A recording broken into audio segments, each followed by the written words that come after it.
the demos we've already shown have been very architected experiences. A lot of people say, is this an open world game? Well, here's proof. There you go. So as we start, we're like the rest of our all accesses here at Comic-Con. We are going to be fielding questions from fans here at Lou and Mickey's. Kelly, Mrs. Violence, you have our first question, right?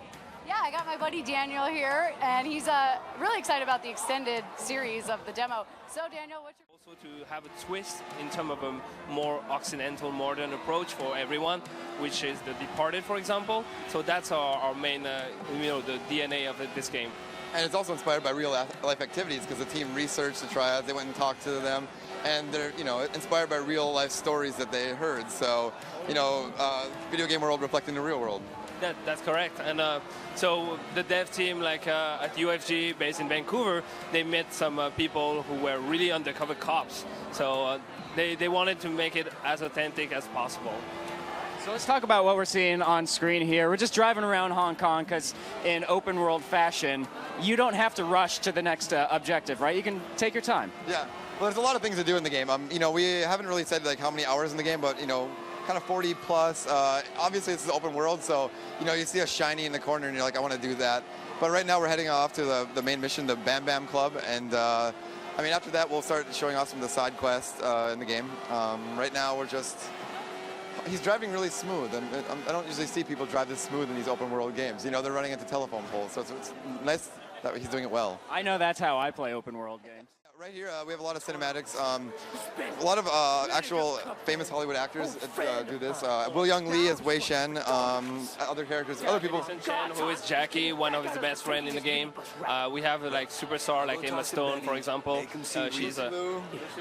So the cast is very, very authentic. We wanted something like that can, describe as good as possible, the Hong Kong actors, the Hong Kong flavor. So we have a good mix between Occidental, top star Hong Kong, and Hong Kong top star also. And make sure you don't skip the cutscenes, because I know a lot of people like doing that in these open world games. They just like running around doing crazy stuff. But the team spent a lot of work developing this, storyline and everything like that. So keep in there. Let's see what Tom Taylor has over there. We've got another audience question. Tom, take it away. Thanks, Sean. We're swagging out here on the side. Will, my main man, Kedrick. You got a question for the developers, buddy? Yeah. What is it? Oh, what was the hardest part about developing the game? All right, what is the hardest part about developing the game? You don't look like you're gonna Put on your developer hat for a second, gentlemen. What's the toughest thing about this game? Well, some of the things is like building a cohesive, authentic environment that is very respectful of the history that we, and the influences that we, just named. Like, how do we say Infernal Affairs as, an influence of our game without kind of setting the bar too high and then living up to that expectation.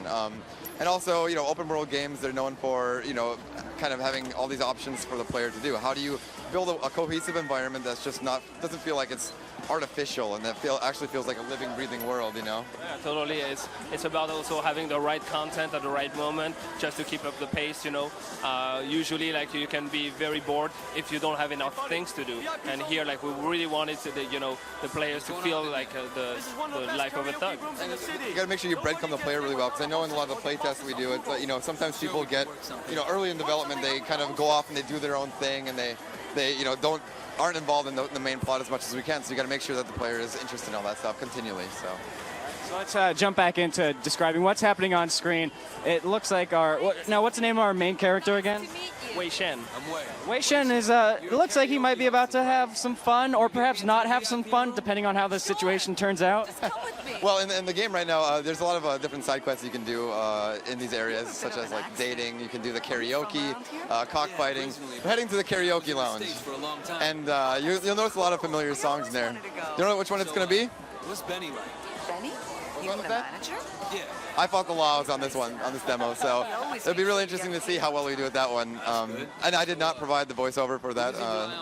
Unfortunately, I hear you're a very wonderful singer. No, this guy is though. I mean, you get one drink in him, and he's the greatest singer in the world. No, he's the best. But yeah, we're gonna do a little karaoke here and the Bam Bam Club. And what kind of side quests do you like in this game? Me, I do prefer doing like the triad side quest. Obviously, yeah, because obviously I like the combat system in the game, the culture, the Asian culture. So this is one of the things like we're really wanting to make it as authentic as possible. We want the player to really feel like what's the Hong Kong life. And you can answer this however you want, but did you experience any cockfighting over there? And I don't mean that in a sexual way, but like more in the... No, I didn't. I try to avoid, that kind of sketchy places. You're saying cockfighting sketchy? No judging here. This is Comic-Con. This place is free of judgment. You can live however you want here at Comic-Con. I'm surprised that you're doing really well right there, considering the game crashed. So, I mean, a lot of the songs, like one of the songs I like to play is "Flock of Seagulls" on this one. I mean, I'm a big '80s fan, so. But our soundtracks, we haven't really revealed all the sounds yet, or all the songs. But like Sharon Jones and the Dap Kings, we got, a lot of '80s tracks in there. We have Rusko is in this, I believe. Yeah, Rusko's in this. It's pretty diverse. All right, well, why don't we field another question from the audience? Mrs. Violence, take it away.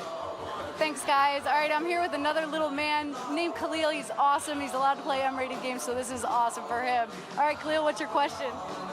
Why the heck did you name it Sleeping Dogs? He wants to know, why did you guys name it Sleeping Dogs?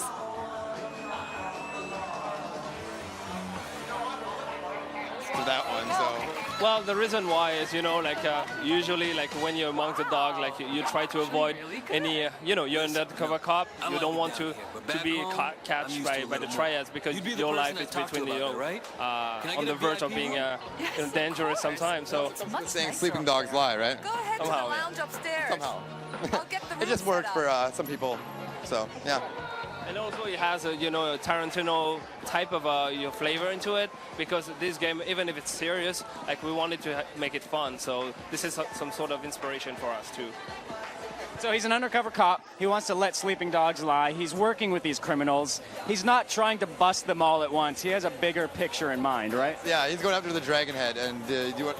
And it takes time, to go up to the Dragon Head, obviously, right? Yeah. Well, that's what the whole game is about. But no, that's what's his name? I slipped my mind all of a sudden. Whoa, It's been a long Comic-Con. Who the fuck are you? No, I have the wrong name for. Hey, Benny! Or we could just get back to describing what's on screen here. Totally. Let's go back to the screen then. Anyway, what's on the screen right now? So, can you explain the mission right now? This is such a good idea. I think you should leave. He wants you to know that Dog Eyes isn't your problem anymore. So yeah, there's some kind of ongoing stories here where it's all about power and taking the business, and here Wei Shen, his mission is to take down these guys who's trying to get the business on top of them. So here you can see directly some combat, which is really inspired by the mixed martial art.